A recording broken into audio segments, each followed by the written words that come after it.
Let me tell you something that the university admissions office will never put in their brochure. I dropped out of Wharton, one of the most prestigious business schools in the world.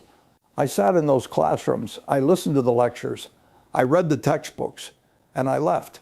Not because I was failing, but because I realized something that most people spend their entire lives never figuring out. The school was not teaching me how to build wealth. It was teaching me how to work for the people who build wealth. There is a difference, and that difference is everything. Now, before you misunderstand me, let me be very precise about what I am saying. I am not telling you education is worthless. Education is one of the most powerful forces on the planet, but there are two kinds of education. There is the education you pay for with money, and there is the education you pay for with attention and time. One of them gives you a credential, a piece of paper, a signal to the market that says, I can follow instructions. The other one gives you a capability, a set of tools that allow you to generate wealth, whether or not anyone gives you permission to do so. In 93 years on this planet, I have met thousands of people, brilliant people, people with degrees from Harvard, from Oxford, from MIT, and I have watched many of them struggle, genuinely struggle, not because they were not smart, but because the skills they spent 4 years and $200,000 acquiring were the wrong skills. They were skills designed to make them useful to someone else's machine, not skills designed to allow them to build their own. Today, I want to talk about a different list, not the list of subjects your university required you to study, not the list of certifications your industry told you to collect. I want to talk about 7 specific skills, 7 capabilities that the wealthiest people in history have quietly built while everyone else was collecting diplomas. These are not skills you learn in the classroom. They are not skills that come with a grade or a certificate, but in the real economy, in the marketplace, that actually determines who gets rich and who stays poor. These 7 skills are worth more than any degree you can buy. A 4-year university degree costs, on average, between $100,000 and $300,000 when you factor in tuition, housing, lost income, and the interest on the loans you take to pay for it all. In return, it gives you a baseline salary increase that economists estimate at roughly 15 to 20% above a non-degree holder. That sounds good until you realize that baseline is being eroded every year by automation, by globalization, and by a labor market that has more credentialed people than it has premium jobs to fill them. The skills I am going to describe today do not have a fixed ceiling. They compound. The more you use them, the more valuable they become. The more valuable they become, the more they earn. And unlike a degree, which begins depreciating the moment you walk out of the graduation ceremony, these skills appreciate over time. They get sharper with use. They get more valuable with experience. They are, in every economic sense, assets. But first, we need to understand why the system never taught you this, because it is not an accident. It is by design. Let us talk about what a university is actually built to do. In the 1800s, the industrial economy needed workers. Specifically, it needed workers who could show up on time, follow a standardized process, accept authority without question, and perform the same task reliably for 40 years. The Prussian education model, which became the template for virtually every school system in the Western world, was designed explicitly to produce this kind of worker. It was not designed to produce entrepreneurs. It was not designed to produce investors. It was not designed to produce independent thinkers who might one day look at the system itself and decide to build something better. It was designed to produce useful parts for a machine that someone else owned. And for most of the 20th century, that was a reasonable bargain. You went to school, you got a credential. The credential got you a job. The job paid you a salary. The salary let you survive. It was a functional transaction. But the world changed, and the school system did not. The economy no longer needs the same kind of workers it needed in 1950. Automation is doing the repetitive tasks. Artificial intelligence is doing the analytical tasks. What the economy desperately needs, what the market will pay extraordinary amounts of money for, are people who can do things that machines cannot easily replicate. People who can read a room and adjust in real time. People who can build trust across a negotiation table. People who can take a complicated idea and communicate it so clearly that a complete stranger is moved to act. These are the skills that generate wealth in the 21st century economy. These are the skills nobody taught you. Let us begin. The first skill, the art of selling without selling. I want to be precise about what I mean here, because the word selling carries baggage that I need to remove. Most people, when they hear the word selling, picture a used car salesman. smooth talking, manipulative, pushing a product on someone who does not want it. And because of that association, they spend their entire lives actively avoiding anything that looks or feels like sales. They consider it beneath them. They consider it dishonest. They went to college, they have a degree, they should not have to sell anything. This is one of the most expensive misconceptions a person can carry through their life. Everything you want requires persuasion. Every promotion you pursue requires convincing someone above you that you deserve it. Every raise you negotiate requires making a case for your own value. Every business you want to build requires convincing customers to exchange their money for something you created. Every idea you want to see in the world requires convincing other people that the idea is worth their time, their attention, and their resources. If you cannot persuade, you cannot advance. It is that simple. And here is the crucial distinction that separates real selling from manipulation.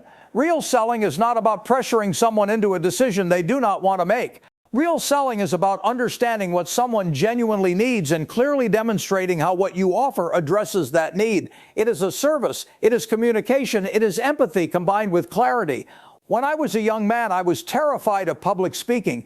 Genuinely terrified, not nervous, terrified. If I had to stand up in front of a group of people and articulate an idea, I became physically ill. I understood numbers, I understood businesses, but I could not translate what I understood into language that moved other people. And I recognized very early that this was a fatal limitation, because all the insight in the world is worth nothing if you cannot communicate it to the person who has the capital to act on it.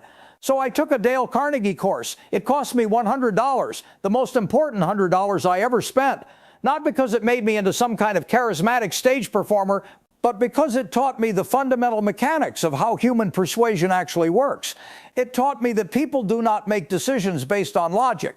They make decisions based on emotion, and then justify those decisions with logic afterward. It taught me that the most powerful sentence in any negotiation is not "I believe" or "I think." It is "you told me." When you feed someone back their own words, their own stated needs, their own expressed fears, they do not experience it as persuasion. They experience it as recognition. They feel understood. And the moment someone feels genuinely understood, their resistance to agreeing with you drops to nearly zero. This is the art of selling without selling. It is not manipulation. It is listening so deeply and reflecting so accurately that the person across the table convinces themselves. The return on this skill is incalculable. It does not matter what industry you are in. It does not matter what your title is. It does not matter whether you are an engineer or an artist or an accountant. The person in any room who can most clearly and most compellingly communicate value is the person who earns the most, advances the fastest, and builds the most wealth. Every single time. A degree tells someone what you know. This skill determines whether they act on it. The second skill, reading financial statements like a native language.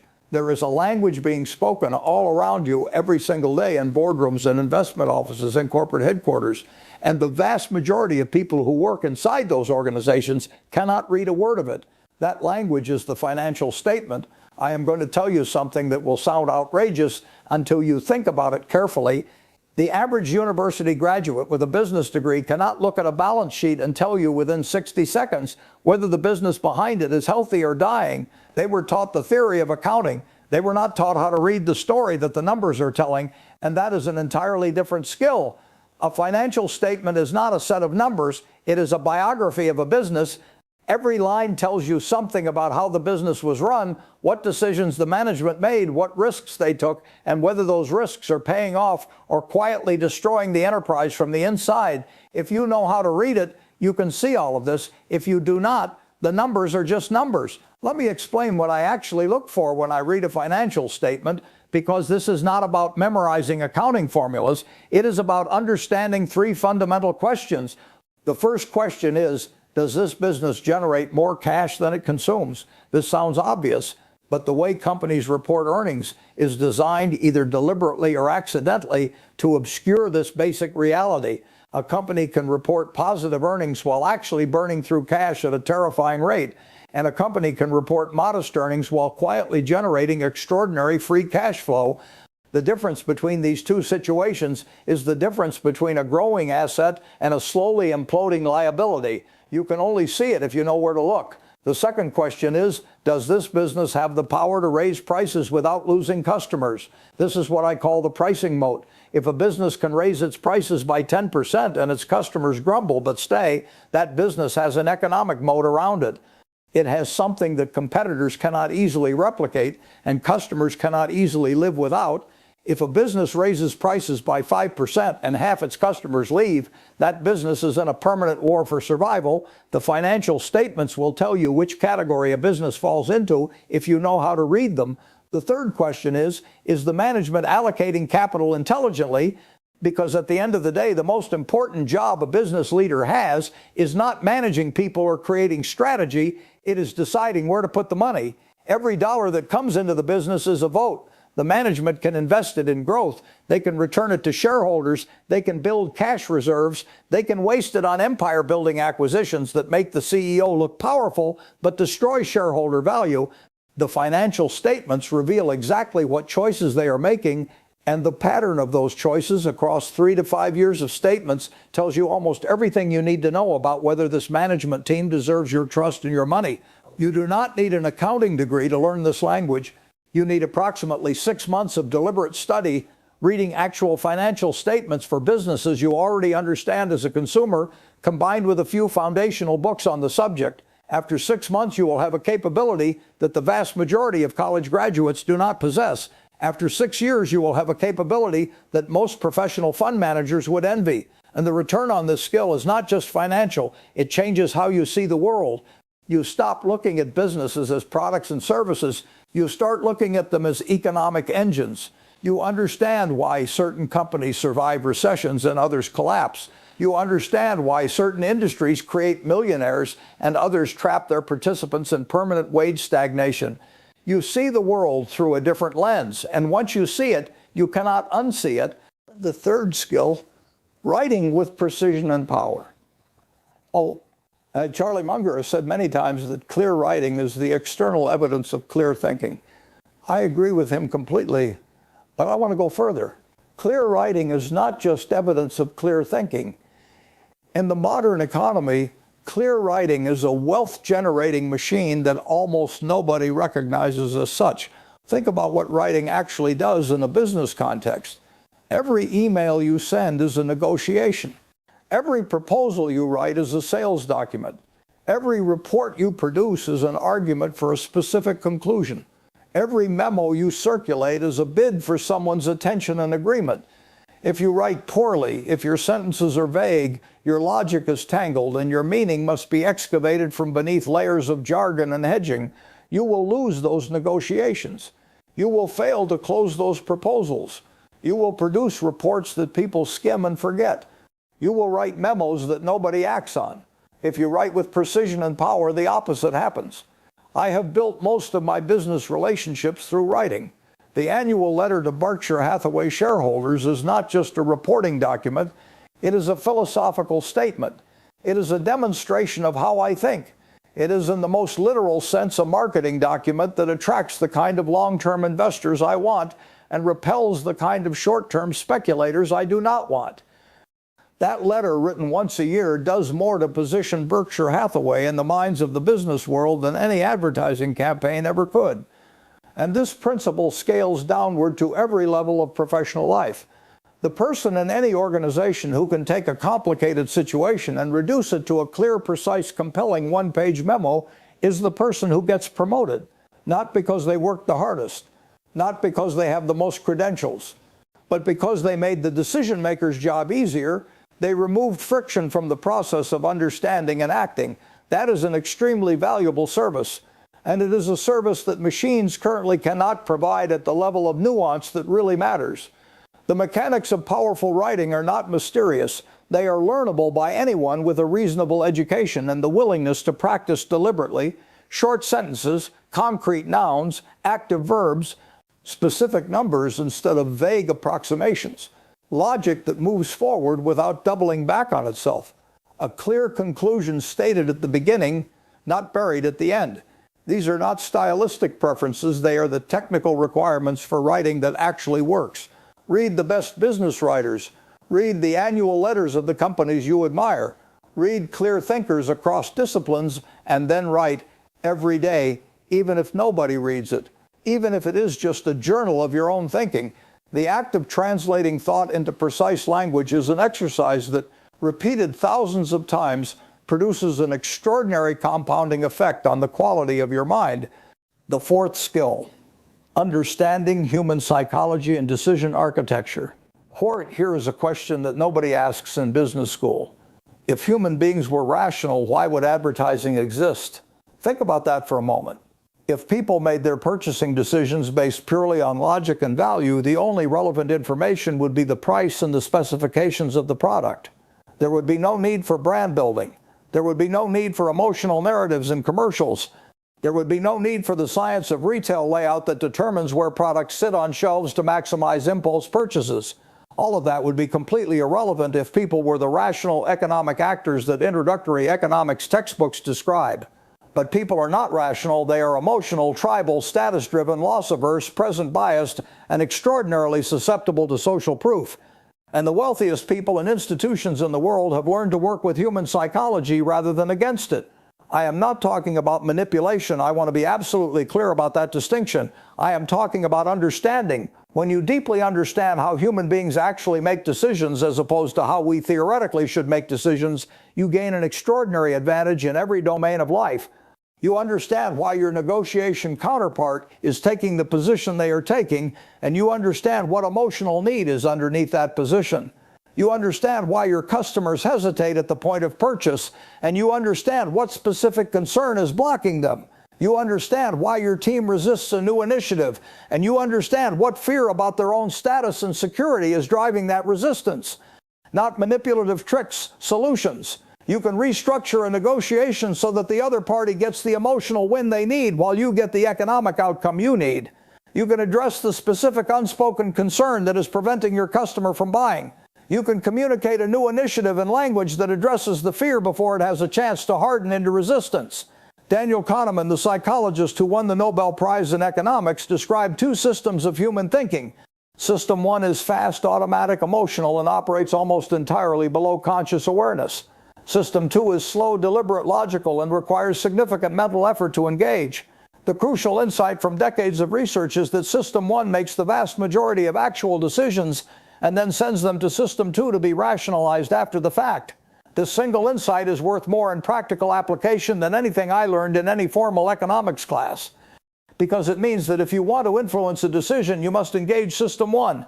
You must connect at the emotional level before you ever make a logical argument. The logical argument is important, but it comes second, always. The person who understands this in your industry is the person who closes deals that equally qualified competitors cannot close, who builds teams that produce results that management cannot explain, who negotiates outcomes that look to outside observers like they should not have been possible. And this knowledge is almost entirely absent from formal education. The fifth skill, building and managing systems. I want to tell you about the most dangerous illusion in business. The illusion is this: if you are the best at something, you will be rewarded in proportion to your skill. This sounds reasonable, it sounds fair, but it is wrong. And understanding why it is wrong is the key to unlocking income that is not limited by how many hours you can work. Here is the reality. There is a fundamental difference between being good at a task and being good at building a system that performs a task. A great surgeon who operates with extraordinary skill can perform 3 surgeries a day. A mediocre administrator who builds an extraordinary hospital system can enable 300 surgeries a day across dozens of surgeons of varying quality. Who generates more wealth? Not the great surgeon, the mediocre administrator. This is the economics of systems. When I bought Berkshire Hathaway Textile Mill in 1965, I was not buying it to become a better textile manufacturer. I was looking at it as the beginning of a system, a capital allocation system, a vehicle that could acquire other businesses and deploy capital to generate returns that would compound over time. The underlying mechanism mattered less than the architecture of how capital would flow through the organization. I was thinking about the system, not the task. McDonald's is the most powerful illustration of this principle I know. The food at McDonald's is not exceptional. Nobody in the world would identify a McDonald's hamburger as the best hamburger they have ever eaten. But the system that produces and delivers that hamburger is one of the most sophisticated operational systems in human history. It can be replicated by a 17-year-old employee who started working there 3 days ago. In any country, in any city, at any scale, the founder, Ray Kroc, did not get rich by becoming a better short-order cook. He got rich by designing a system so robust and so replicable that extraordinary talent was not required to operate it. If your income depends entirely on your personal effort, you have built a job, not a wealth creation system. And a job, however well-paying in the short term, has a ceiling. Your time is finite. Your energy is finite. The moment you are unable to work, the income stops. A system keeps generating value while you sleep. A system can grow beyond your personal capacity. A system can be sold because it has value that exists independently of you. A job cannot be sold. A system can. Learning to think in systems is a distinct cognitive skill. It requires you to constantly ask, what is the process that produces this outcome? What would need to be true for this process to work without my direct involvement? What are the failure points in this process? And how do I engineer redundancy into them? How do I measure whether the system is working? How do I improve the system without disrupting its operation? These questions do not appear on any university curriculum I have ever encountered, but the people who learn to ask them and who develop genuine skill at answering them are the architects of industry. They are the people who build the organizations that everyone else wants to work for. The sixth skill, capital allocation. This is the skill that I have spent my entire life practicing, and it is the one that most directly and most dramatically separates the wealthy from the permanently working class. Capital allocation is the art and science of deciding where to deploy resources, whether that means money, time, attention, or energy, in order to generate the maximum long-term return. It sounds technical, it is not. At its core, it is the answer to a single question of all the ways I could use what I have right now, which use will produce the most compounding value over time. Every single person on earth is making capital allocation decisions every day, but most people are making them badly because they have never been taught to think about them deliberately. When you spend money on a liability that depreciates the moment you acquire it, you are making a capital allocation decision. When you spend your Sunday watching television instead of building a skill that will increase your earning power, you are making a capital allocation decision. When you leave money in a savings account earning 1% per year because the alternative feels too complicated, you are making a capital allocation decision. And all three of those decisions, compounded over years and decades, produce dramatically different outcomes. The wealthy think about capital allocation constantly, not as an abstract financial concept, but as a practical discipline applied to every meaningful decision in their lives. They ask, is this deployment of my resources moving me toward a position of greater capability, greater productivity, or greater freedom?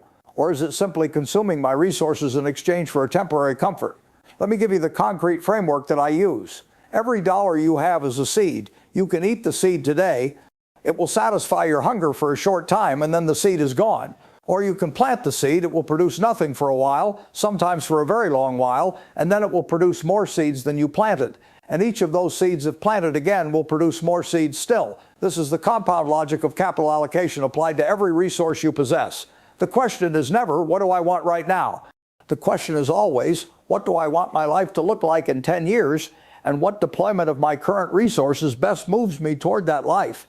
Most people cannot answer the second question because they have never clearly articulated what they actually want their life to look like in 10 years. They have vague aspirations, more money, more freedom, less stress, but not specific visions. And without a specific vision, every capital allocation decision is made in a vacuum. You end up optimizing for immediate comfort, which is the most expensive optimization strategy available. This skill is not taught in school because it is fundamentally a skill of self-governance and long-term thinking, and institutions that depend on your consumption have a strong economic interest in keeping you oriented toward the present. The seventh skill, building and maintaining valuable relationships. I have saved this for last because it is the one that people most consistently undervalue and most consistently misunderstand. Most people, when they think about networking, think about it as a transactional activity. You collect business cards, you attend industry events, you connect with people on professional platforms, and you periodically reach out to the people you have collected when you need something from them. This is not relationship building. This is a form of social scorekeeping, and it produces shallow connections that provide almost no value when you actually need support. Real relationships, the kind that generate extraordinary value over time, are built on an entirely different foundation. They are built on genuine curiosity about other people, on the willingness to give value before asking for value, on consistency over long periods of time, and on the rarest and most powerful ingredient of all, trustworthiness. Let me tell you something I have observed across decades of business dealings. The most valuable resource in any transaction is not money. It is trust. Trust reduces friction. Trust accelerates decisions. Trust allows two parties to reach an agreement in an hour that would otherwise require months of legal negotiation. When Charlie Munger and I acquire a business, we often do it with a handshake, not because we are naive, but because we have spent decades building a reputation such that the people we want to do business with already know that our word is binding. That reputation is worth more economically than any asset on our balance sheet. It is the reason that extraordinary deals come to us rather than us having to search for them. And this reputation is not built through strategy, it is built through behavior. Consistent, unglamorous, unexciting behavior, repeated thousands of times, doing what you say you will do when you say you will do it, acknowledging when you are wrong instead of defending a position to protect your ego, giving credit generously and taking blame honestly, treating people at every level of every organization with the same respect you would give to the most powerful person in the room. These behaviors practiced consistently over years create a social capital that is genuinely more valuable than financial capital, because social capital is the mechanism through which financial opportunities flow.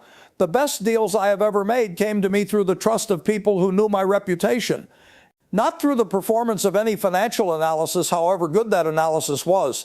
There is a practical dimension to this that I want to be specific about. Valuable relationships are built by being genuinely useful to people before you need anything from them. The question you should be asking when you enter any new relationship is not, how can this person help me? The question is, what do I know or what do I have access to that could genuinely improve this person's situation? If you approach relationships as a place to give value before you extract value, the compounding effect over time is extraordinary.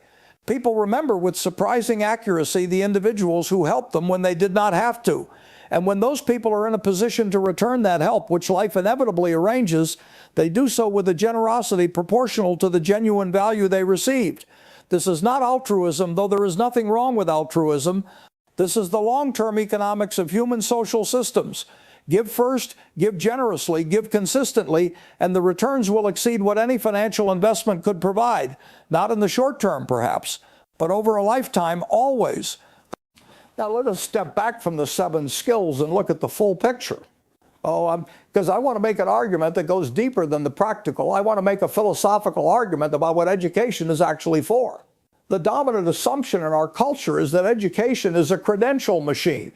You accumulate credentials. The credentials signal your value to employers. Employers reward those credentials with salary. And the higher your credential, the higher your salary. This model has a logic to it, but it has a fundamental flaw, which is that it positions you as a supplier of labor to a system owned by someone else. Your entire economic life is predicated on someone else choosing to buy what you are selling.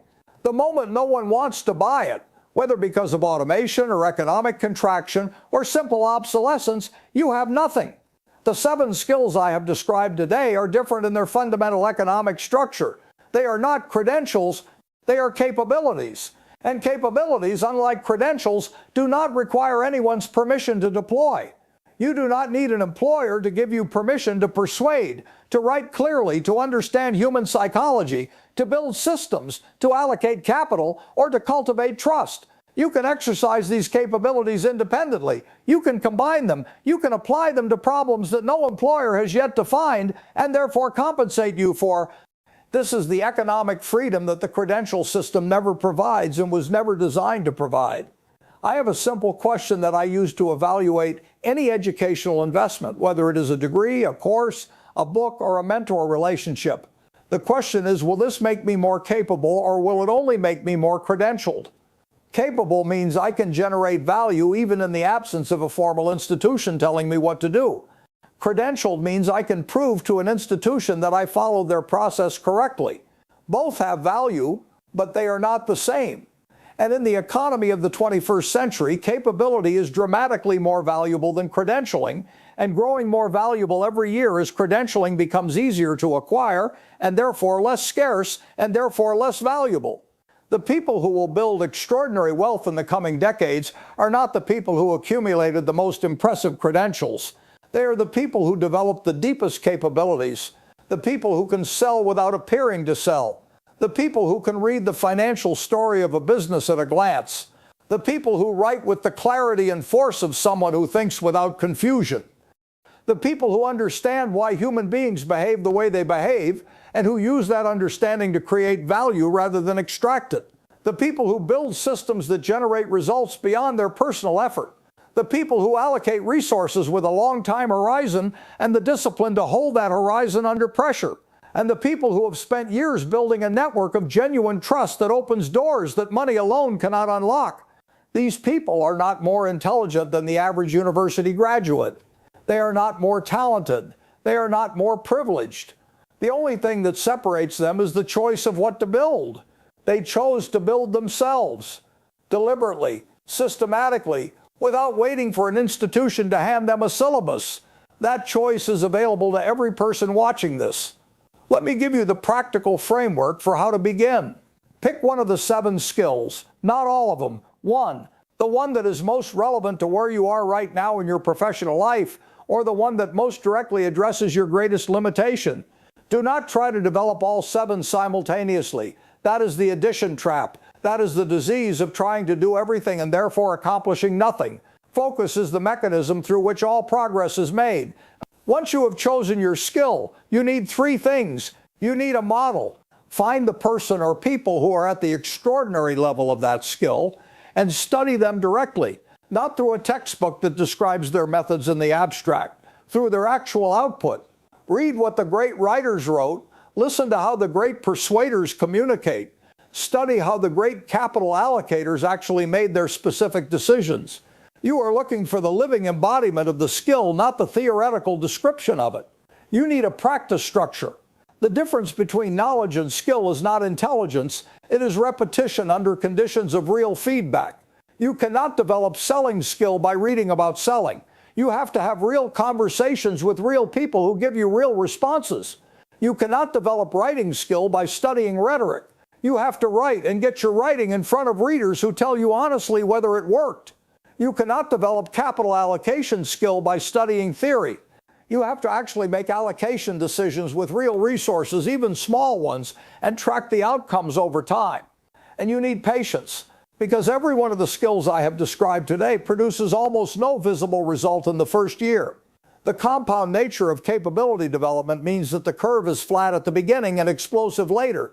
Most people quit during the flat part. They do not see results proportional to their effort, and they conclude that the effort is misdirected.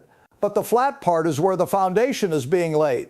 It is the period during which the roots are growing underground and visible, building the infrastructure that will eventually support extraordinary growth.